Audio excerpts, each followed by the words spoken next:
Hello, I'm FGX Toycat, and welcome back to an episode of the Minecraft Bedrock Updated Adventures Let's Play. This is the Let's Play where we play through the various updates that have come out for Minecraft on the Xbox, and in today's episode, we're going to be doing a little bit of renewal, because I've had a build which has kind of stagnated over time as Minecraft has progressed around it, and I figure we can change precisely that, and we're going to be doing both the major things we do in today's video, mostly using sticks. That's right, the trustworthy stick, a item which you might not think too much about, is going to be helping us a surprising amount today, and you probably know why if you've been following the last few episodes, but if you don't, you're in for a little bit of fun, because hey, first of all, I need to get myself some food anyway. I'm surprisingly running out of steaks. I used to have an entire shulker box full of them, and now there is just 16 left in there.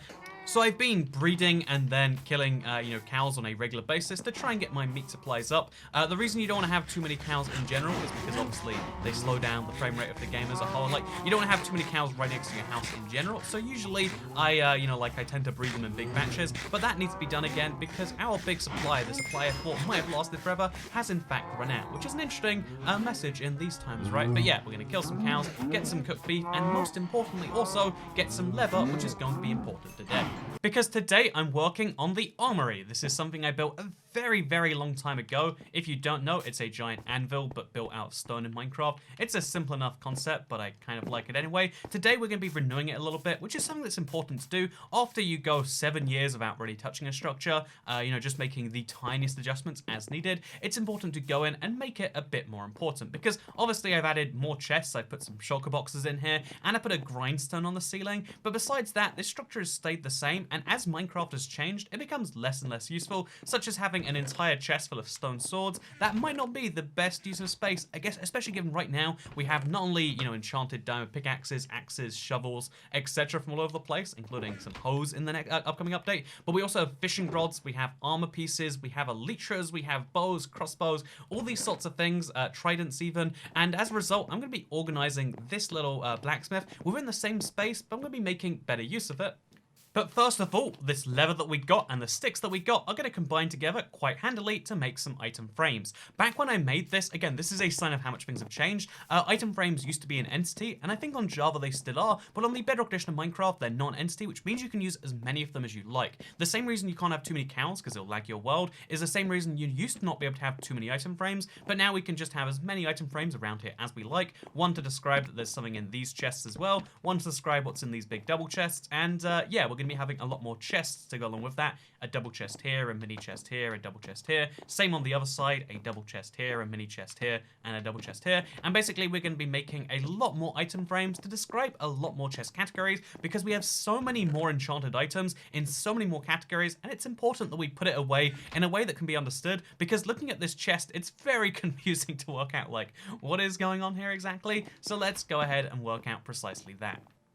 Because of course, if we're being entirely honest with ourselves, sometimes it's kind of tricky, to take something that you've made before, which works just about, and to say, actually, this could work better, because something that already exists has a huge precedence, has a huge advantage over things that don't exist, in that, you know what, fun fact, it's already there, it's hard to argue against, but we're going to be doing precisely that today. We're also going to make some more barrels, because this shouldn't be a shulker box, this should just be a regular chest. There's no reason for it to be this way, but again, just things stick around, they stack up, and as a result, you get lots of inefficiencies that we're going to be trying to fix in the best way we can. Man, the way you make a barrel is always very strange, but you know what? It involves sticks. Something that you might have forgotten. Something, I'll be honest, I entirely forgot. And yeah, let's go ahead, let's take those barrels, and let's replace this shulker box right here with just a barrel, so now we can free up a shulker box as well. Again, tiny inefficiencies that are going to help out in the long run. Also, we're going to do the same on the other side, and something ridiculous, because I have 2 chests full of stone swords, and realistically I don't need to. I'm going to have 1.5 chests full of them, which is still too many, but this way I don't feel like I'm throwing something out. I am a Minecraft hoarder. I'm sure I'm not the only one, but like, I have a real problem with not being able to get rid of something just in case I need it later. Especially because with Minecraft updates, you don't know if you actually will need something later. Like, what if they make an update where you can smelt down stone tools and get something in exchange? Even if it's something I don't particularly need, it's still going to weigh on me forever. Like, what if I do? And as a result, we're going to be doing precisely that. We're going to put a little stone sword in there just to indicate, hey, this is also stone swords. And now we freed up an extra chest for things we actually want. Also, we can take these wooden swords that, again, we're never going to need. Why did I craft them in the first place? Just because the armory felt so empty and it felt like it needed something, anything, and, that was a bad idea. never just assume you need something anything, because you don't need something anything. You need actual things. Leave spaces for the future, which is something I'm actually going to make sure I do right here as well, because this side right here is going to be the tool chest now. This barrel is going to be full of shovels, because I have a lot of shovels of all different types. Some are more handy than others, I'm going to be honest with you, and the slightly less handy ones, like this mostly broken efficiency one, can become the indicator for the chest as a whole. Same with this diamond pickaxe chest, like, yep, we've got a lot of mostly broken pickaxes. We take the least useful, or in fact, actually, this one says Nightcat V5. It's, again, long time ago that we put that on there. We put that on there, and now we can have a labeled item frame. Maybe we should do some more of these to, like, indicate the goal of the chests, because that's actually distracting in some ways. Yeah, I think we should actually, like, deliberately rename things as opposed to inactively, and then we can have, you know, better chest storage systems. But when we have an axe that we don't really intend on repairing, like this one, it's only efficiency 4. I mean, who deals with that? Then we can put that on there instead. And same with all of these other swords. We can make a barrel specifically for the fishing rods. Wow, look at that. Now we can sort all of these into one place, including the unenchanted ones too, apparently. And yeah, we just slowly roll through here and sort everything into chests one by one. It's a fun activity, one that realistically isn't so great to do in a Minecraft video, which is why you're not, which is why it's not like the most fun thing to do right here, but it's something that's important, so we're gonna go ahead and we're gonna try and sort these as best as we can, and then we'll get back to you and save you the pain of watching. What I will say though is, unlike the vast majority of like kind of tedious tasks that I don't do in my world, because I just don't think they're fun, and I think Minecraft's a game about doing mostly things that you find fun. Maybe I'm crazy for thinking you should enjoy a video game. But unlike most of those times, I feel like this case is a little bit, you know, kind of different, because this was an activity where I was excited to do it and then thought, oh, I can make a video as the excuse for it, as opposed to usually where it's like, oh, I guess I need to. Oh, you know, like, you know, whereas like usually I'm excited to like talk and it's like, oh, find the thing that fits the background. This is a needed task, and I'm hoping you'll like the end result just as much as I do.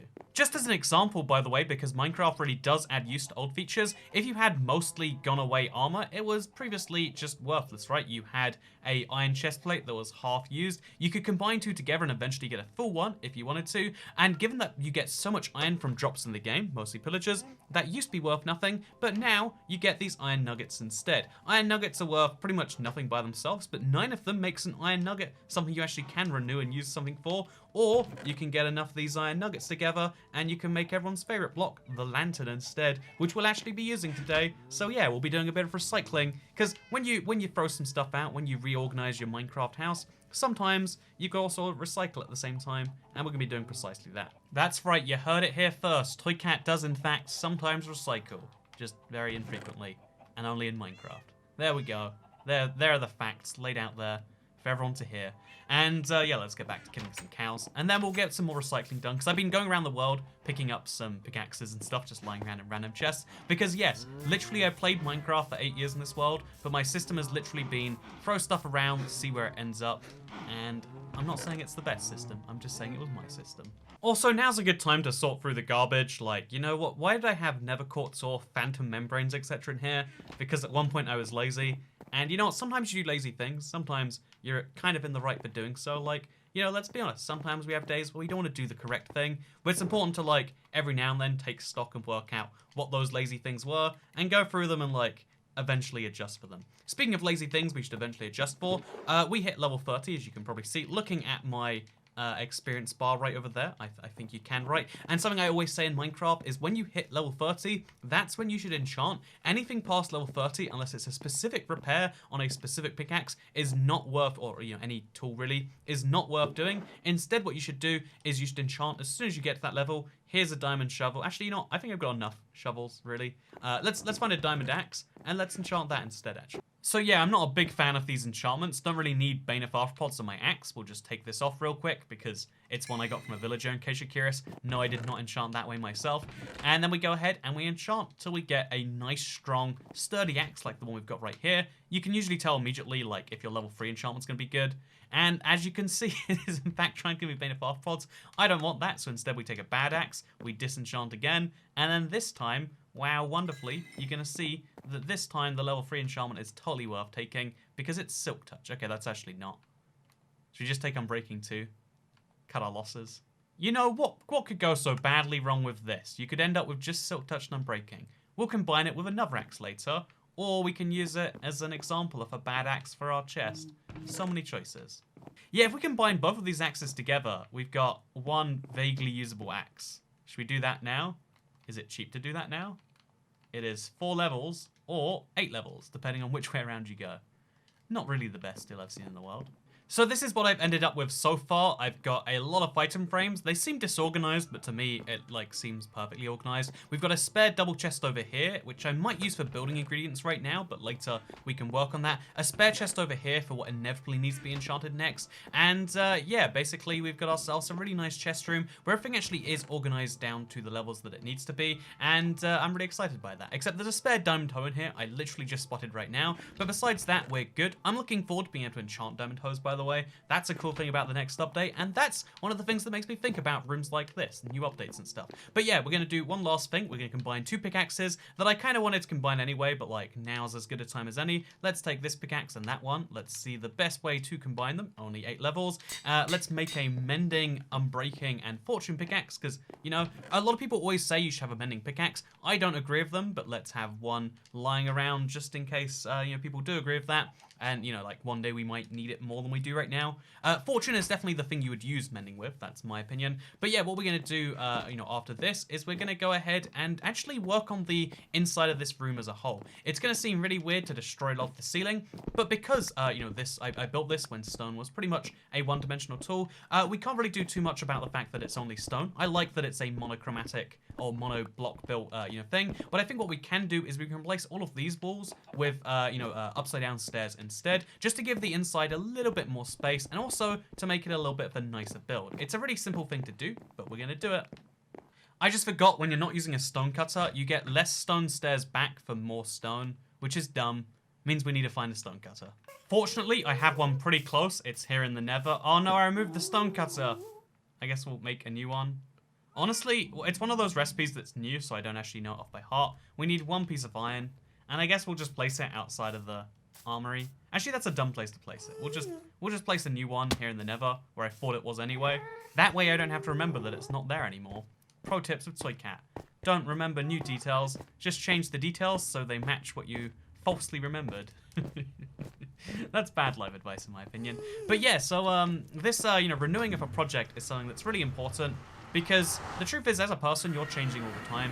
You might not think you're changing too much. Everyone thinks they reach a point where, like, oh yeah, I don't change as much as I did before. But like on a, you know, cellular level, like all the cells in your body replace themselves it's a non-significant number of like times in your lifetime. Like 3 or 4 times, the cells you were born with have all changed, and the cells you had 8 years ago are going to be different to the cells you have in 8 years' time, because we are always changing. Who would have known it, that like human beings be changing people? I bet you wouldn't have known that fact. But no, basically, human beings change all the time.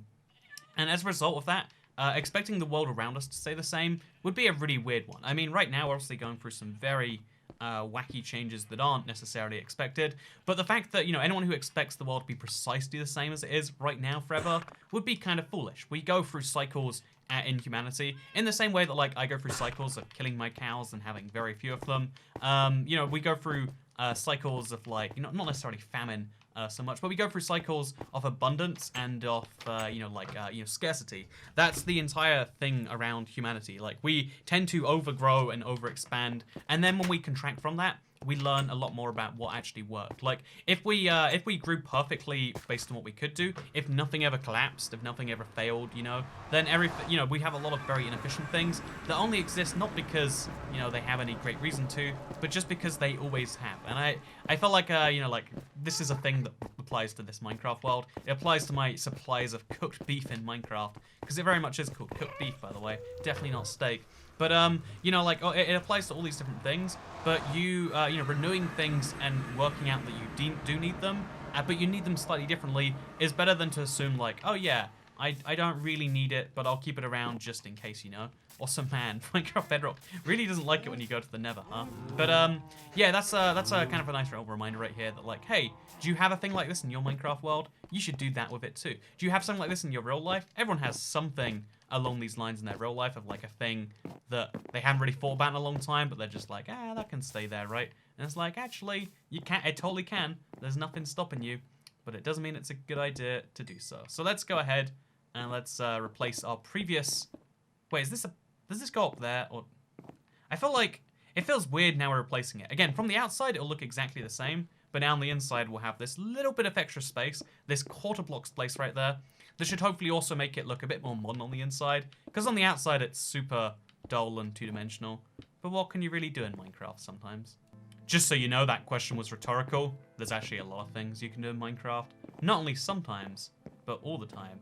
And yeah, just a tiny little change to something like this. Even though most people might not even notice it, most people don't even care.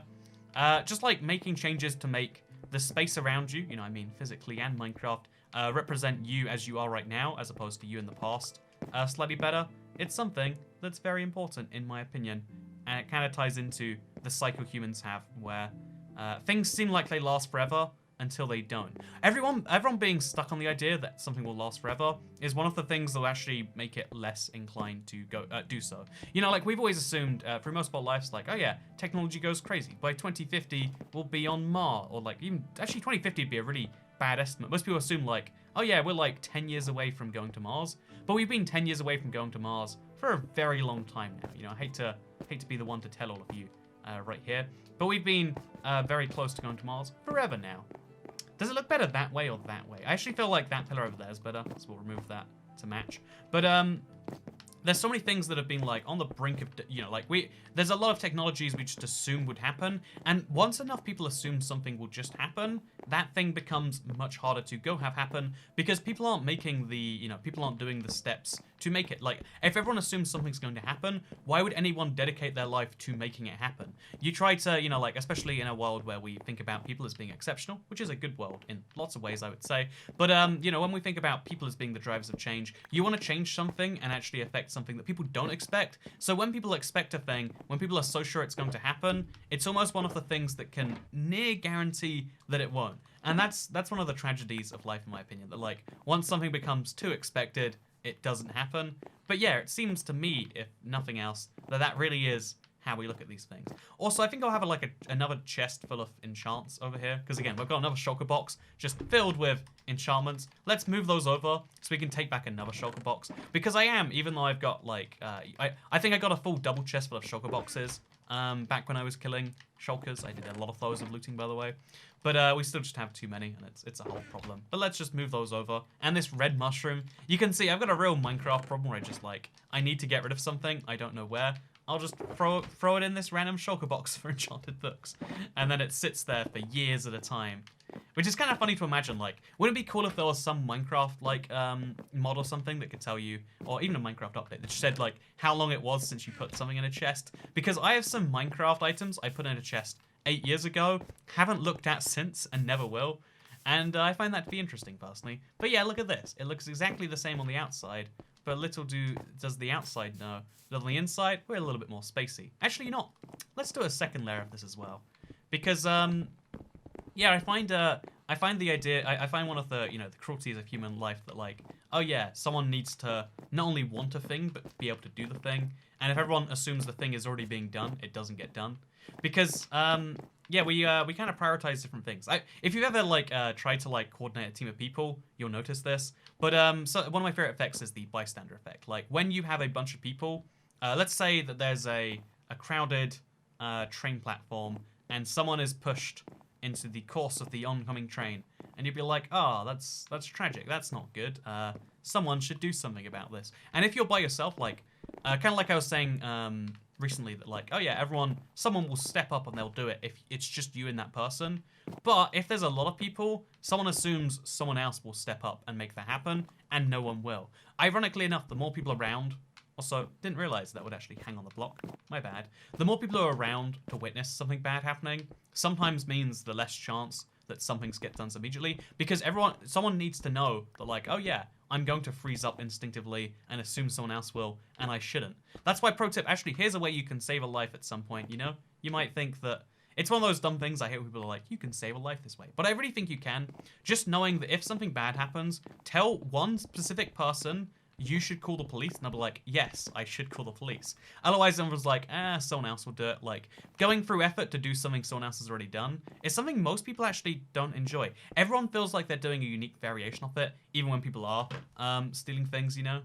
That's why I've always thought certain copyright laws are over the top. People just assume that you're out to steal their work, and it's an easy thing to think when you put a lot of time into making it and there's not much stopping people, but it doesn't really tend to pan out that way. An example would be cassette tapes when they first came out. Music labels were so scared that their business would die because one friend would buy an album, everyone else would just record it on their cassette tapes. Imagine that now, by the way. But because of that, fear that was over 50 years ago now, by the way, there are a surprising number of countries around the world that have something called a cassette tax, where they tax you on unused storage and they give the money to record companies under the assumption that you will probably use it to pirate at some point. And it's in place because, of course, if you have the ability to steal, you're going to steal, right? No one feels great being like, I just do the thing that has been done already. That's like the most boring type of work we can do as humans. It drives people insane. That's why most people don't like factory work, fun fact. Also, I really like the improvement here. Do you like it too? I think it's great. We could do it on the other side of this glass, but I think it'd be better to maybe just color the stained glass or something like that. But yeah, we've made the armory a little bit more bearable than it was before, and I think that's really great. I think some pistons or something would be great, but we'll move on to that. So now we can move into the second half of this Let's Play, because I think the armory upgrade was important and is important. You know, actually, maybe we need some dirt around it as well. But something else that I think is important that do I have three pickaxes, but not a single shovel? Yes, I do. Guess we're using our fist. But something else I think is important is lighting up the world. That's right, this is a project that I am in fact doing. I just want it to be like the first part of every major thing, because I know it'll confuse a lot of people who aren't following the saga or whatever. And you don't want to confuse people that don't follow things. I mean, actually, that doesn't sound so bad when I say it that way, but you probably shouldn't do it anyway. Can we jump and reach that block? Yes, we can. Place it back in there, and boom, let's move into the second half, because I have me some sticks. I actually used most of them to make things. Actually, let's clear out our inventory, and then let's go smelt some charcoal, shall we? And then let's get some sticks to put the charcoal on top of, so we can get some more torches. Okay, I'll level with you. It's been a very long time since that last bit, because we've been smelting away, turning our wood into charcoal at a pretty rapid rate, and now we've got, I would say, enough for what we're doing today, because we're working on the Light Up the World project. That's right, my vague intention is to light up an entire Minecraft world, or at least the Minecraft 360 size portion of it, at 864 by 864 area, because I already lit up the desert, and it's so nice knowing that there are just no hostile mobs that can spawn around here. It's nice knowing that if I stand in the middle, I'm entirely safe from everything besides phantoms, which, side note, they do interfere, or at least they spawn when I'm like smelting for more than an hour at a time, which is a problem. But like, yeah, I know that like I'm safe from every mob besides the phantom, which is kind of cool. And yeah, I feel like this is something I want to extend to the rest of the world. So I'm taking all of this charcoal. There's actually more charcoal we could take, but you know, is one inventory full enough? No, one inventory full is not enough. We can also take some from over here.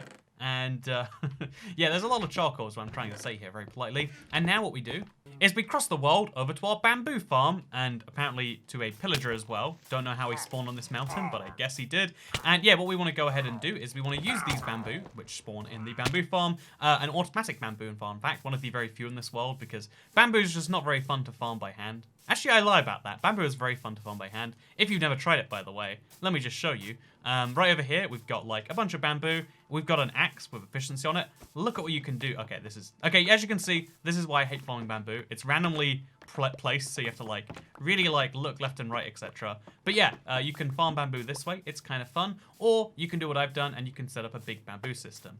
Also, I'm going to need a shulker box to store these torches, I realize. So let's throw some of the charcoal in there just to be easy right now. And then we pick up as much bamboo as we can, because bamboo, does have a couple of uses. One is as a very inefficient smelting fuel, and one is as a very inefficient way to get sticks. 2 bamboo is 1 sticks, which is usually not very worthwhile. But you know what? If you're making as many sticks as we are, and you've got as many bamboo supplies as we do. Side note, by the way. Also, this is a weird track. It seems like the minecart hopper almost makes it to... Oh wait, is it gonna make it? Is it gonna make it?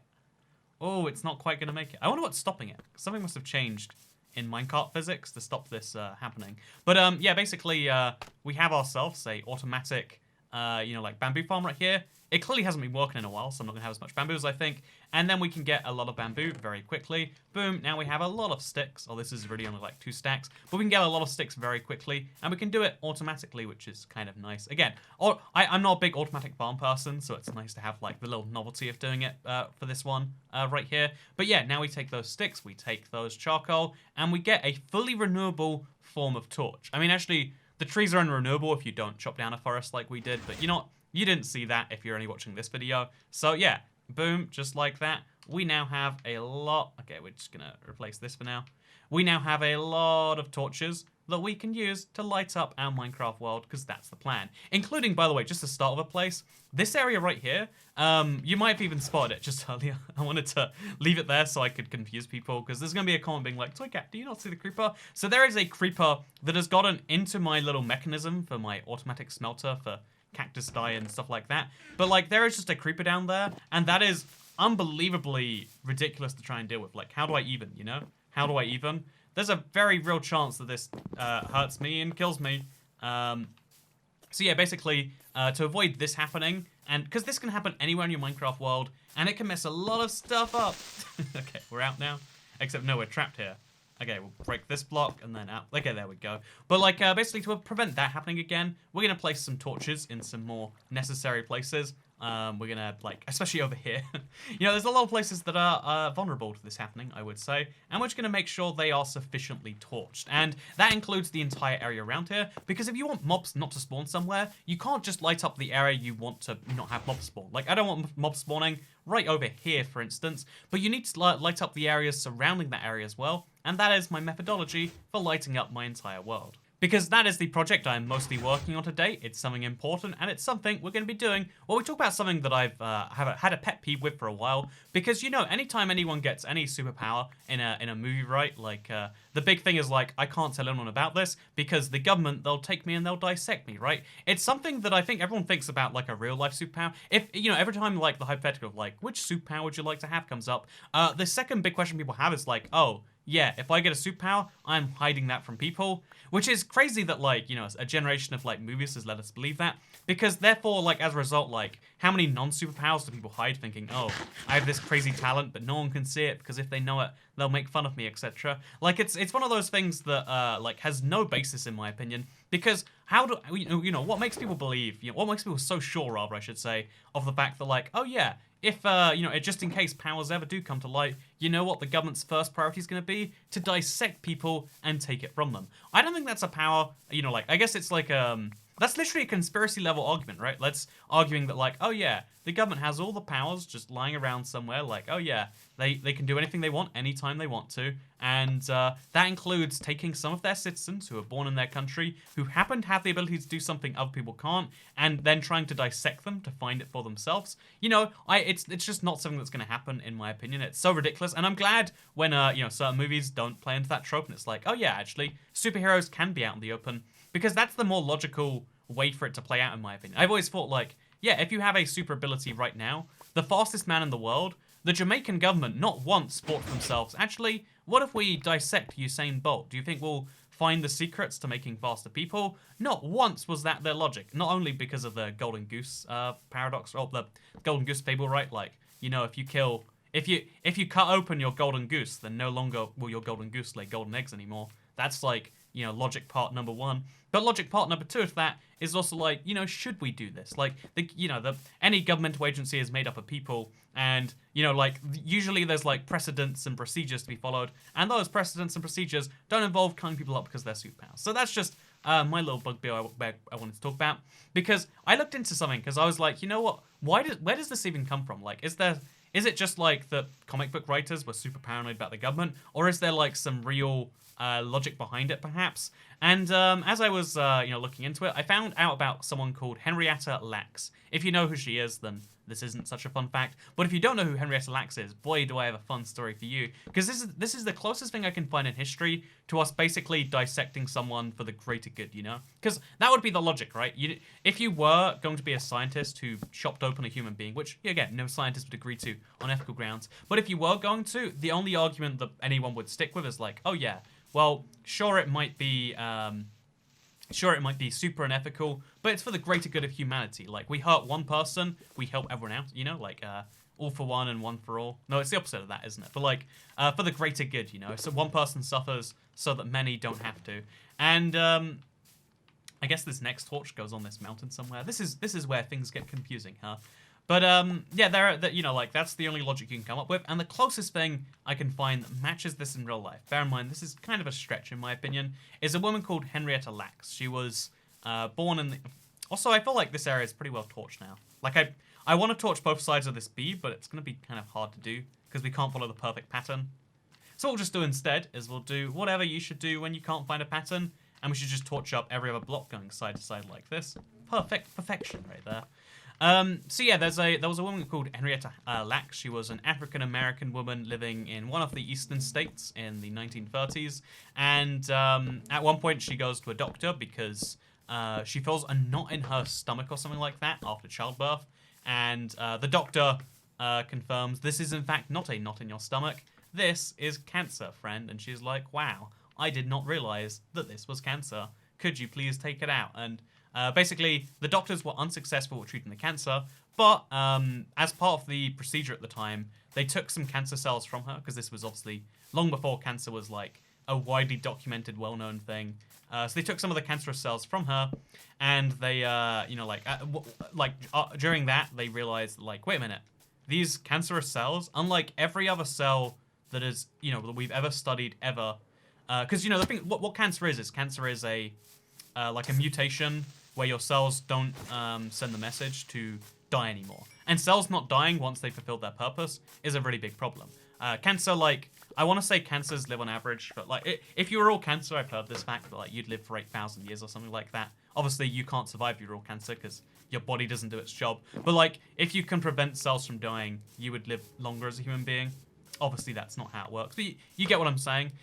So basically, eventually, cancer basically dies slower than the rest of your cells, and as a result, when it spreads very quickly. That's why it spreads from a place to another place, because it is just your body growing and not killing itself, which sounds like a good thing, your body not killing itself, but in this case, your body needs to kill itself in very specific ways, it seems, at least. And so basically, she died from the cancer, but her cancer cells, unlike every other cancer cells we'd ever found, actually they wouldn't they didn't have the kill function in them, which meant that infinitely these cells could be recreated. Like just from having one of these, I think it was a batch of these cells, but from one batch of these cells, they could reproduce over and over and over again to the level where like the cells that they produced from her, they're called HeLa cells. You might have heard of them if you're in one of the sciences. But basically these HeLa cells that came from her, these have now been, used for so many medical breakthroughs, and they still exist around the world, to the tune, by the way, because bear in mind, they infinitely reproduce for as long as we, keep them alive. Like, they still have to be under safe conditions, but within the conditions of which a cell needs to survive, these cells will infinitely reproduce, and they have infinitely reproduced to the stage where we're at right now. Okay, wait, 1, 2, 3, 4, 5. This is a slightly messy way to have done this one. We should have, balanced it so each side was whatever. We're just gonna roll with it. But, as a result, we have all of these cancer cells in this one woman, which means that we have, an ability to test cells, individual cells in people, on the same person, effectively, because even though, Henrietta Long died, she died from the cancer, it was very tragic. I want to say her daughter died as well. Her personal story was quite tragic, and she didn't get the help that she arguably should have, needed, because, right, at the time we didn't have it at all, but you get the point that, if someone had spent way more money, who knows what would have happened, but that's not how healthcare works, at least not in America, as best as I know. So the interesting question is, oh yeah, she put this huge thing in for humanity. She is a person, is dead, but her cells are alive and making medical advancements. Why is it then exactly, that she never... why did we do that to her? And the answer is we didn't really do it to her. A lot of people, people will try and tie it into a civil rights movement, be like, it's because she was black, which is actually it's an easy assumption to make. Again, it fits into your existing biases that yeah, that sounds about right? U.S. healthcare sucks. The U.S. can be, has a pretty racist past, especially during those times. You combine the two things together. But, the actual scenario in this case was just oh no, it was normal procedure to take cells from a patient without asking them. But where it was kind of messed up is even her family didn't know what they did. her family didn't know that they were, you know, like helping all of these people out until much, much, much later. So yeah, as a result, also we did this in the wrong place. As a result of this kind of, let's just call it like negligence or whatever, or as a result of just like, you know, even though like taking the cells non-consensually was fine, consent wasn't needed, or it wasn't even like you know, given at the time most of the time. Like you just took cells from people. For some reason, that was the way it used to be. The fact that her family never knew, and not only never knew, because like at first it was like a non-financial thing. Later they started profiting, effectively selling this person. You know, like to this day there is 50. You can Google this. This sounds fake. There's 50 million tons of this person's cells because it's reproduced so much that there's that many of it. And the family not only has never seen any of the money from the sales of effectively, you know, their daughter, mother, like all that sort of stuff, but also none of them had any medical insurance at the time that they discovered it.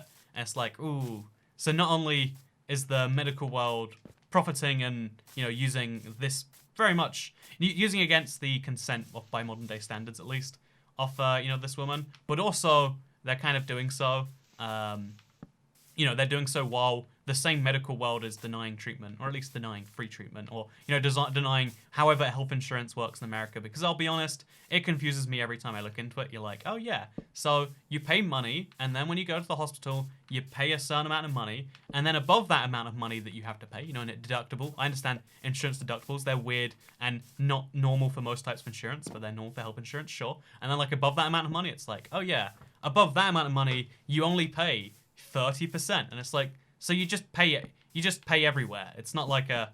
It's like, it's weird to me. I don't quite understand it. Like again, even on, I'm not trying to say like, oh yeah, healthcare is a right, which, you know, like healthcare is a thing that you should give to as many people as you can, of course.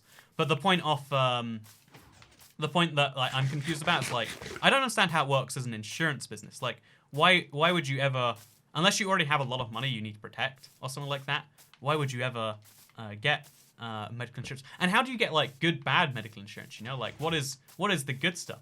Why is there not a single option where you can be like, oh yeah, I'll pay triple as much a month, but then I don't have, like I've looked into moving to America. It's like I want to just have the system where I go to a hospital if I feel sick, and I don't go to a hospital if I don't feel sick. And I don't feel like there's financial cost for doing it. Oh! Oh my god. I'm so lucky that Elytra hits count as criticals, or I would have been exploded in midair. Might have even died because I don't have much armor on right now.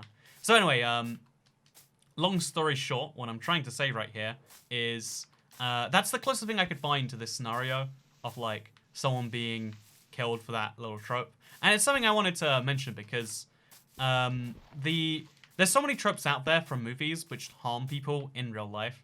Again, like, I mean, kind of in the same way that, like, because on the internet, everyone focuses on, like, hating America's healthcare system, which, you know, like, arguably you should. I definitely don't like it, and I wouldn't want it in my particular region. But the thing is like, as a result of, like, pushing a narrative, you lose the facts behind the narrative. Like, instead of sharing facts, people share, you know, like the ones that are most true, most accurate, and easiest to share.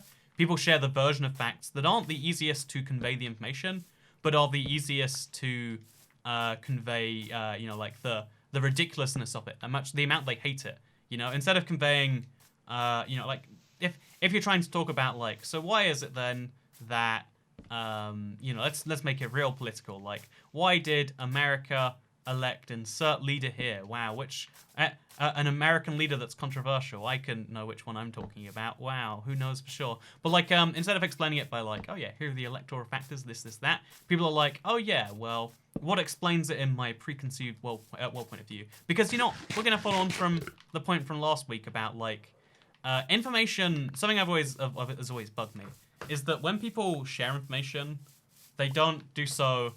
You know, like I have like this information purity thing of like, yeah, information should be. Also, why do we have to like push it every time? Something's definitely changed with the way minecarts are working, right? Or maybe they just can't go into gaps so easily. Should I just get like one more bit of powered rail? Is that easy to? You know, that's easy for me to do. I have powered rail lying around.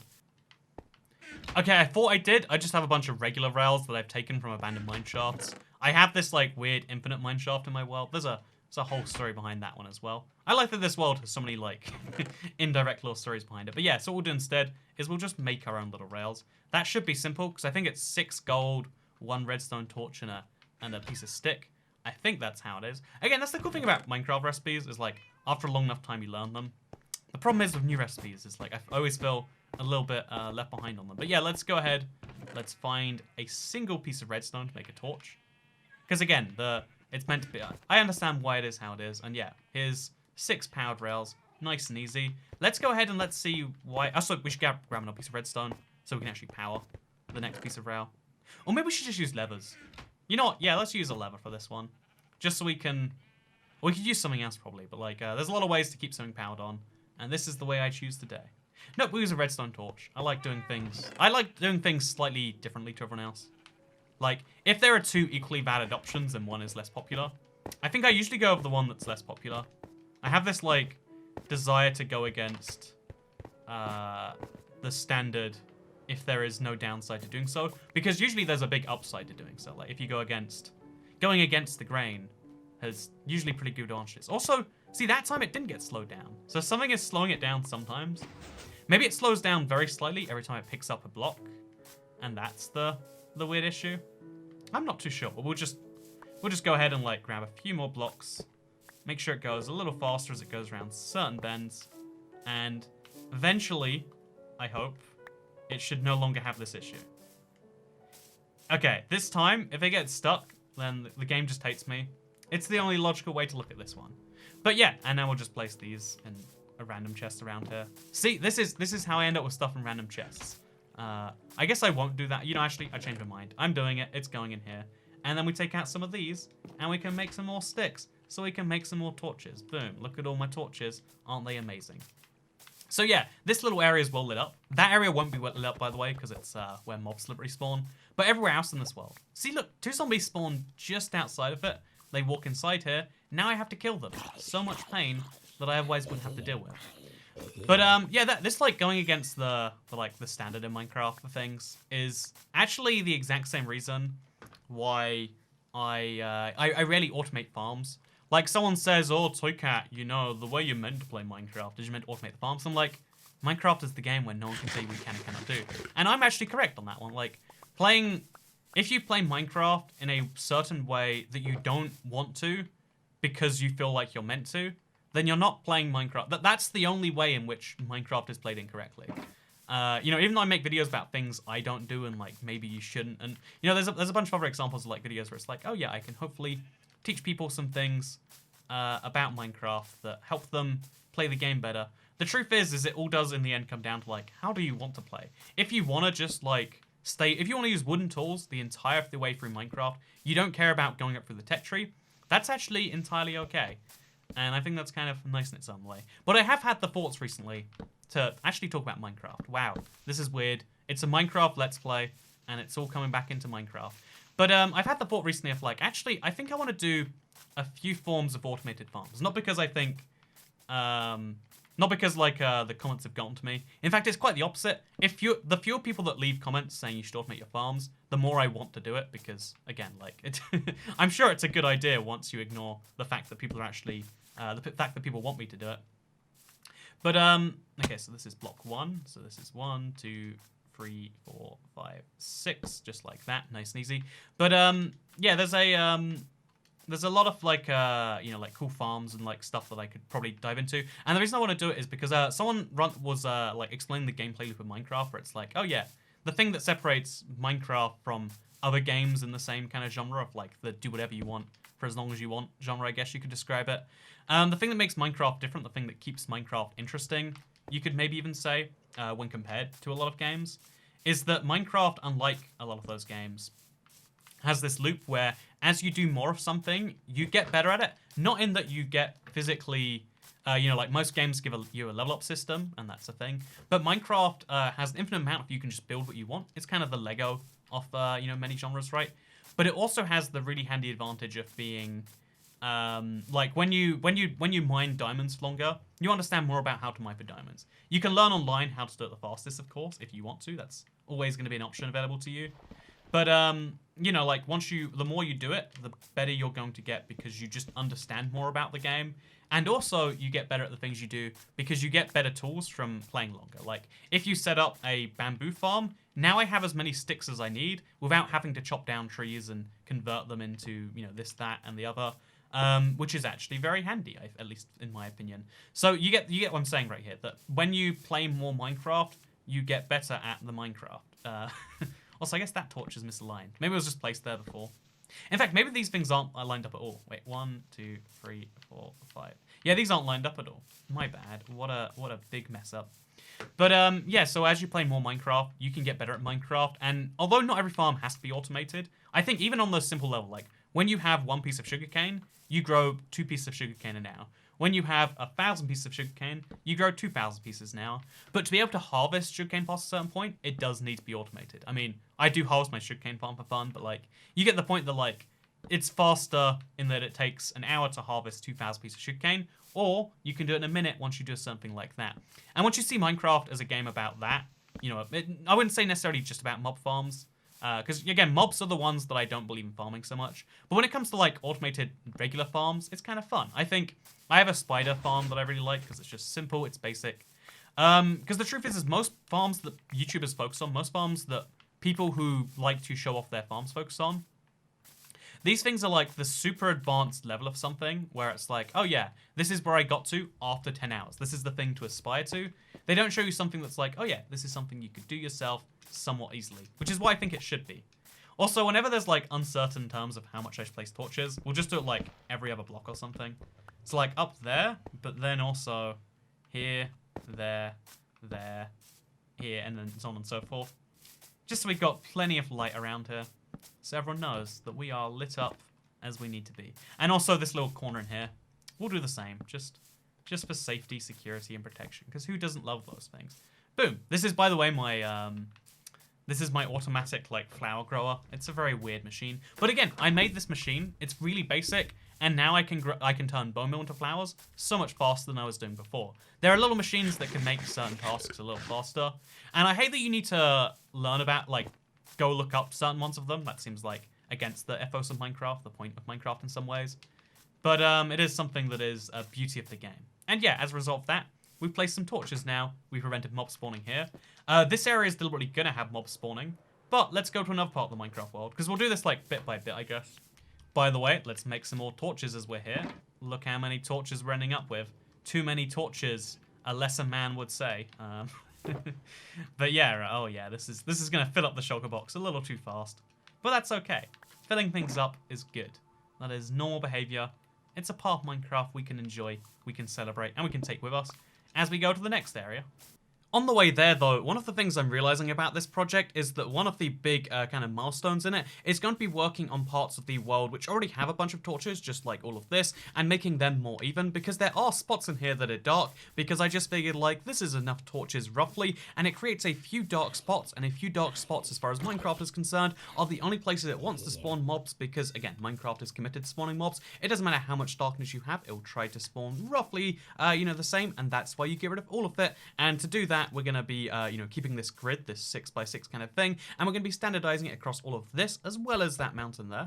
Because even though you've got to admit there's a certain charm to seeing an area that's uniformly lit, with the exception of actually on top of the mushrooms, where maybe we should do precisely that as well, but even though there's a certain beauty in seeing an area that looks exactly the same in terms of lighting, some areas don't just, you know, like it, it's not just a convenient little thing, but it's actually kind of necessary, such as underneath my giant house up here, because as you can see, this area has a much bigger problem, where I kind of lit the ceiling because it's so dark, and it's ugly because of how dark it is, and therefore I want to uniformly light it, both for, you know, stopping mobs from spawning down here purposes, but also hopefully for the purposes of keeping, you know, the darkness away and, you know, being so ugly during both the day and the night. And then later we can maybe hang lanterns from the ceiling if we want to. But for now, let's work on this area right here.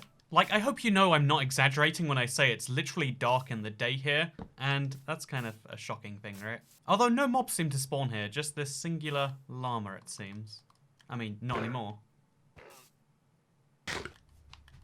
Yeah, mountains are definitely the point in this theory where it becomes the hardest to actually maintain on a proper grid, because not only is the grid harder to keep track of because the mountain is so mountainous, but also it becomes harder to actually place them on that way, and also it becomes harder to actually light up an entire area because the way light works is obviously it doesn't go up and down perfectly easy, which means, yeah, lighting this is going to be a whole mess. But as well as lighting long unlit areas that are kind of ugly in a dirge on the entire world, no, we're not going to look at the giant Death Star. That's never... that's something we just pretend didn't exist and I didn't try to finish. But instead of looking at things like that, another opportunity is to work on the things that I actually do like about my Minecraft world, such as, I have this pathway between, like the village over here, or the former village. It never really was a village because it generated before villages even existed in Minecraft. It was a long, long time ago, okay? But basically it goes between two villages in my Minecraft world. It's a gravel pathway because that's what villagers used to use. And it doesn't have anything on the side because I just, most of my roads do. This one doesn't. So instead we can do something kind of fun, and we can use lanterns and cobblestone walls to do one of my favorite little building techniques and place the lantern on the cobblestone wall on both sides of the road to kind of have something lighting the way and showing the distance between these things. Although actually this isn't lined up. I don't know how I messed up lining up a thing 4 blocks apart. But yeah, we can keep this in the same 6-block system the rest of the world is using. By the way, everyone knows how to make lanterns, but you know what? It's all going to tie in together because we can make a bunch of them with all of our torches, and it's going to be handy for making a little thing like this so we can have a little bit of variance in the torch grid, because I feel like having like a super consistent thing, say a grid in this case, is a really handy thing to do, but it's worth messing it up every now and then, at least slightly. So in this case, we're not messing up entirely. We're keeping these 6 blocks apart on both sides of the road. It's just there won't be 6 blocks apart from road to road thing, but it should really frame the road quite nicely. It's something I actually saw from Solomon's Realm, who had a nice survival thing, and yeah, it's one of those like nice little survival ideas that maybe you can pick up from here, maybe you don't. But either way, let's do this. Let's place a bunch of lanterns by the side of the gravel pathway, something that is kind of weird to say, but that we're doing regardless. And let's do it while we talk a little bit about the reason these Let's Plays are kind of like different recently is because usually I try to record them like as close to the day of release as I humanly can, because the basic idea is like, oh yeah, I tried to talk about what I've been up to in the past week. It's like an update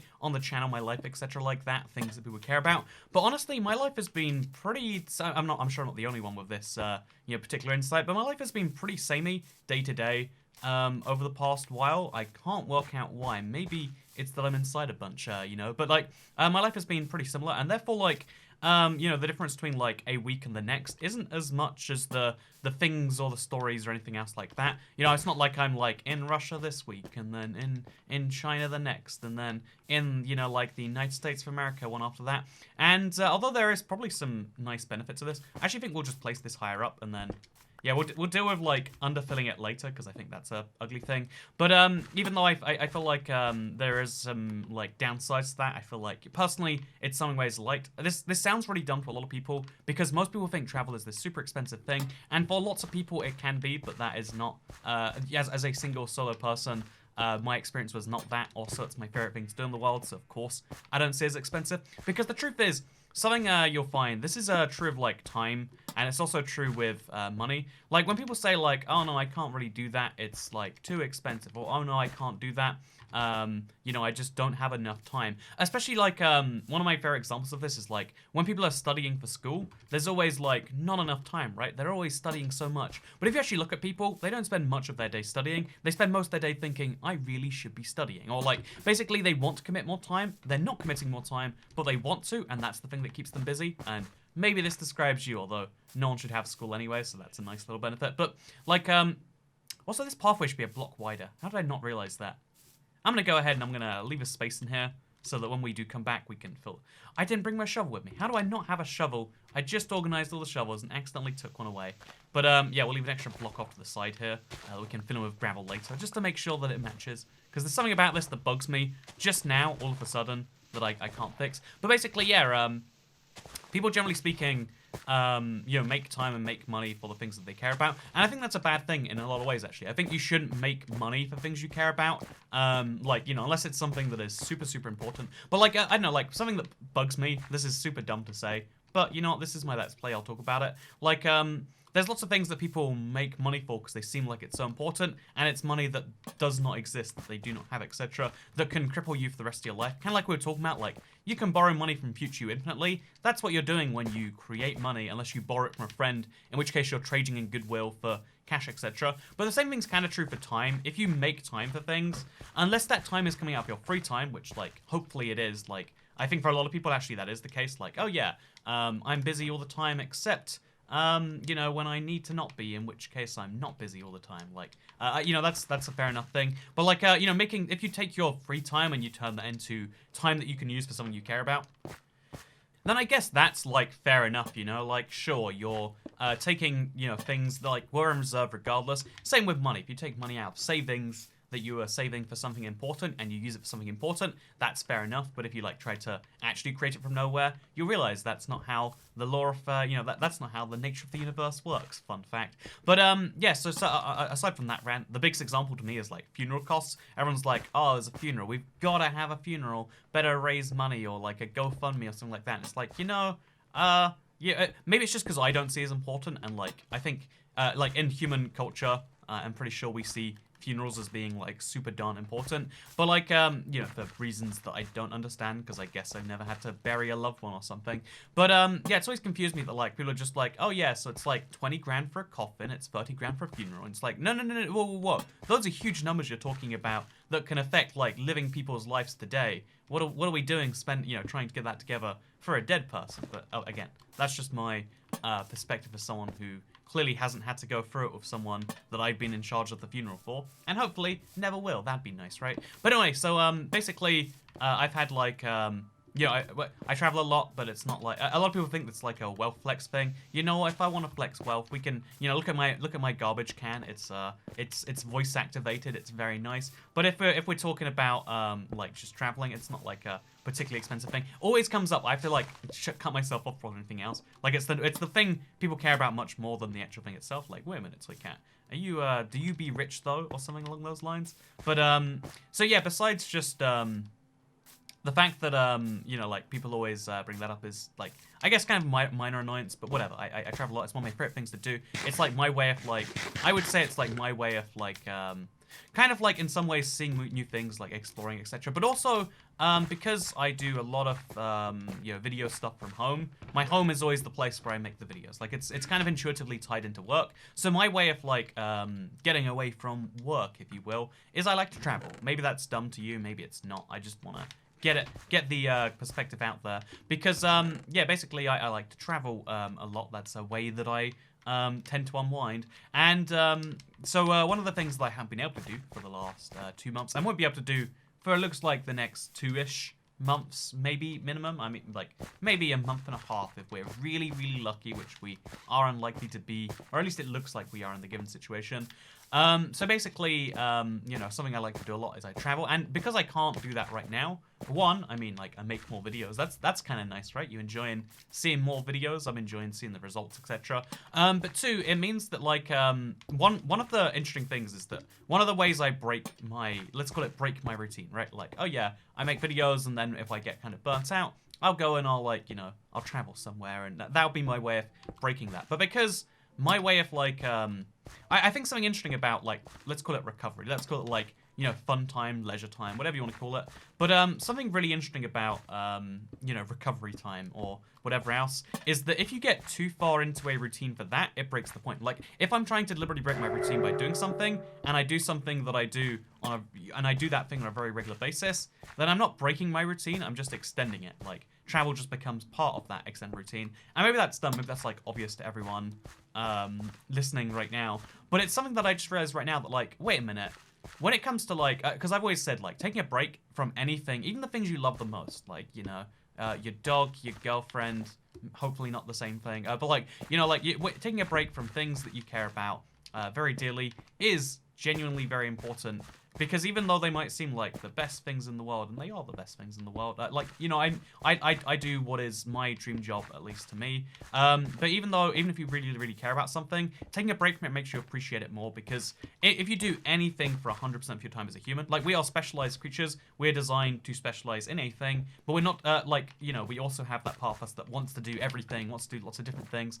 and that's why, no matter who you are, if you work 100 weeks at anything, like, picture your dream job, eventually become work. It's always like, you know, those like super dumb like would you rathers of like, hey, you know, wouldn't it be cool if you got paid a lot of money, or like you got paid a certain amount every time that you did super pleasurable thing, every time you ate, every time that you know, did insert sexual thing here, like whatever like dumb would you rather it is, like there's always some element to it where it's like, oh yeah, it'd be real nice if you got you know, paid to do the things that you love. But I think the reality is eventually you would start to see the thing that you love as a money-making tool. That's the reality behind doing anything for too long, is that like you start to think, I can do this longer than I can. So yeah, that's why YouTuber burnout's a thing, because even though YouTubers do this super dream job, a dream job which, by the way, they're told non-stop is a dream job, they start to think to themselves like, man, like what is the deal with all of this? And anyway, like the point I'm actually trying to make here is that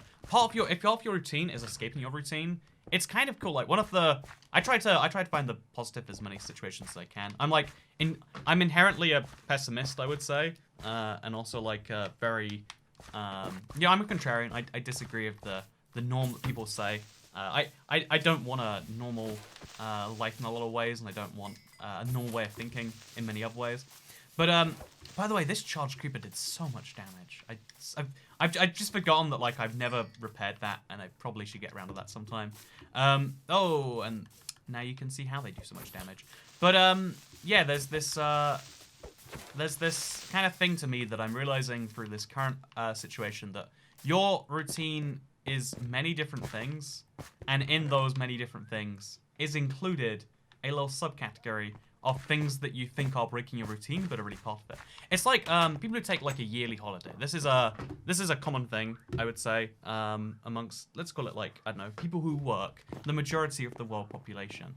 Because people think that I'm taking like a holiday every 3 weeks when I travel, but it's like, well, you know, there's a lot of video, but whatever. But like, if you do like a holiday where you have 2 weeks of specifically non-work relaxation time, but you do it every year, and you do it every year in the same place, sure, that's an element of predictability that's great when you first get it, but eventually it just becomes part of the status quo. Again, people who, when you stop receiving the thing that you thought was a guaranteed thing, also I need food desperately. Once the thing that you thought was guaranteed stops coming in, that's when it starts to become like, oh, I thought this was just a given, but it turns out that's not how this works at all. And it becomes a bad thing that you didn't get that thing, even though that thing was a break. And what I'm trying to say here is, especially when you think about like how expensive is a holiday. Obviously, everyone has their own prices and ranges and stuff, so me trying to point out anything isn't going to go anywhere useful here. But like, you know, going on holiday is expensive for a lot of people, and if it doesn't make you feel good, it just makes you feel normal, then you've got to evaluate why and how that is. I think one of my big like fears in life, one of my big things that I fight against is this it's a concept I mentioned in our live stream this past week, but it's this idea of like the golden handcuffs, or like, indeed, because you know, like, this sounds like a money management thing, but it's really a life management thing. Like, no matter how much you can have of any resource, again, lots of people have a lot of time, a lot of people have a lot of money, not many people have a lot of both, but like, some people have a lot of youth, you know, they're very young, some people have a lot of fame, etc, etc, etc. You can like come up with a lot of different categories of things that for some reason humans want, but if you have a lot of that thing, it can be very easy to become, you know, bound up by that thing. And that sounds dumb, that sounds like a thing that some rich young celebrity billionaire would say, right? That like, oh really, if you think about it, good things are a curse as much as they're a blessing. But no, the way I see it, more than that. Also, I don't know if these are quite as pretty when on the side of this road, but we'll keep it going anyway. By the way, look, I've got floating gravel. How did I do that, I hear you ask? Wow, you should follow videos on this channel to learn more about how I do silly things like this. But yeah, I've started to think that like every single thing that can be a super good thing can also be like a curse, you know? And that sounds dumb. It sounds like a way of just trying to justify problems. But I think a better way to put it is that there are so many of life's problems, and you think once you've solved one, you've solved them all. but there is a non-stop stream coming at you, which is why to anyone out there, like I have a few people who are like, hey, Toycat, you know, your thoughts on depression really help me. Or even if it's not the thoughts on it, it's just like, I enjoyed your videos. They help me get me through, you know, time X or time Y. I feel like it's a reminder that, like, yeah, there is no one solution to this life. Life is, you know, as humans, we are always kind of discontent, and that is a really bad thing in lots of ways. And it leads to, you know, like, no one just enjoy. I feel like time lasts longer when, you know, your feelings last longer when you're going through some form of crisis, which is usually a bad thing. But the one nice thing is that at the very end of all of it, you know, that is what it is to be human on some level. Like, oh yeah, to worry about literally everything all the time is a very human thing that we all have in common. Some people pretend they don't have it in common with you, but they do. Don't you worry.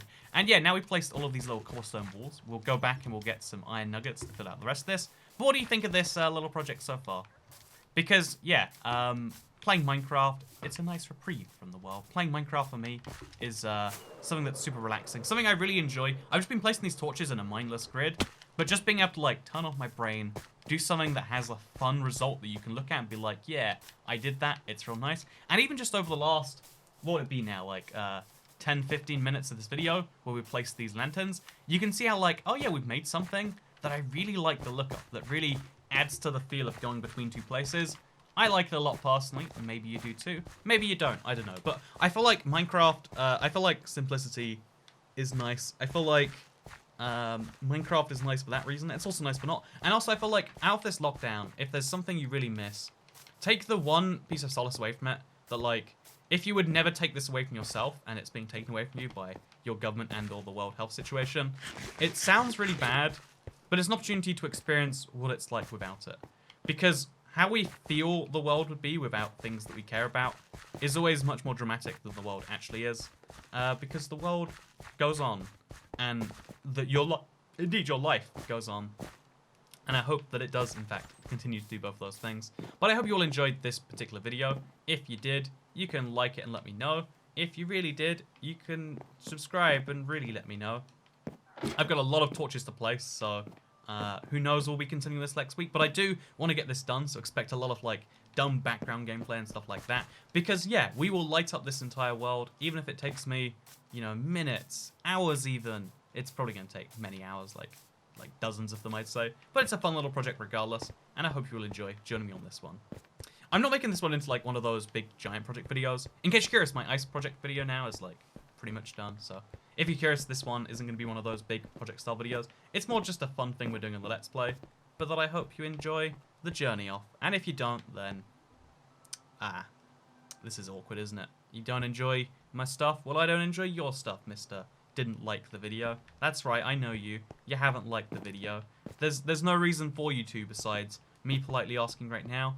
But do it for me. Do me a favor. Tell me if it feels good. And if it doesn't, you can totally undo that. So, thank you for watching. I'm gonna go get a shovel. See you.